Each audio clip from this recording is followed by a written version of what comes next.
और ये एक महत्वपूर्ण साल है।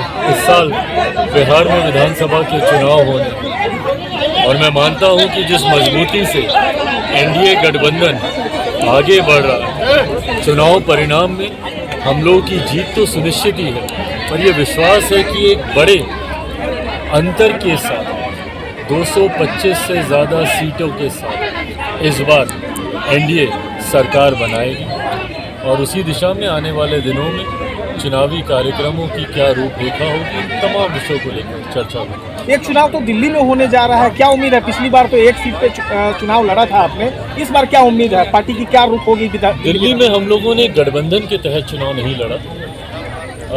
उम्मीद है कि जिस तरीके से झारखंड में हम लोगों ने गठबंधन के तहत हम लोग को एक सीट मिली और उस सीट को हम लोगों ने जीतने का काम किया।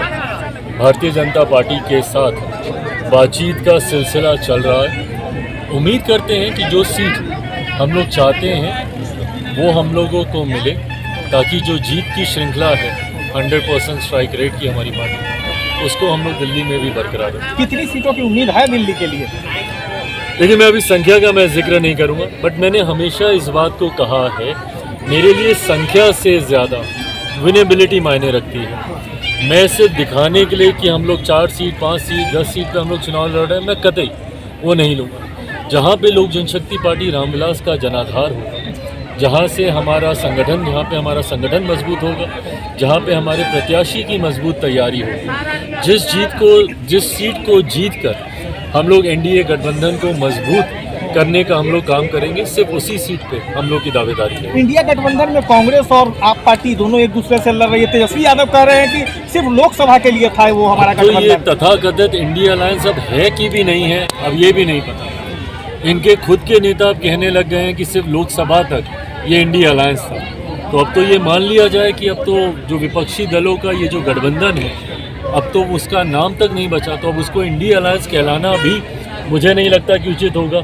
एक ऐसा महत्वाकांक्षी दलों का ये गठबंधन है जहां पर एक दूसरे की काट के लिए ही ये लोग तैयार रहते हैं। इन्हें किसी बाहर वाले की ज़रूरत नहीं है, आपस में ही ये लोग काफ़ी हैं। जिस तरीके से दिल्ली में कांग्रेस और आम आदमी पार्टी एक दूसरे के सामने लड़ रही है, तो वहीं उन्हीं के घटक दल, उसी गठबंधन के घटक दल अधिकांश आम आदमी पार्टी को का समर्थन वो लोग कर रहे हैं। तो ऐसे में कांग्रेस जिस तरीके से पूर्णतः अलग थलग पड़ी हुई है इस गठबंधन में, ये दर्शाता है कि कांग्रेस का नेतृत्व देश की जनता तो बहुत पहले ही नकार चुकी है, बट उनके खुद के गठबंधन के घटक दल अब उनका नेतृत्व स्वीकार करने के लिए तैयार नहीं। एक आखिरी सवाल, बीपीएससी परीक्षा और ये छात्रों का जो बवाल है, एक स्पष्टता लोग चाह रहे हैं, छात्र खास करके विरोध तो हो रहा है। आपको क्या लगता है कि परीक्षा रद्द होनी चाहिए? चिंता का विषय है और इसको लेकर मैं, मेरी पार्टी और हमारा गठबंधन और हमारी सरकार,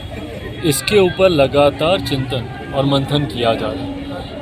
मैं ज़रूर छात्रों को विश्वास दिलाता हूं कि किसी के साथ भी कोई अन्याय नहीं होगा।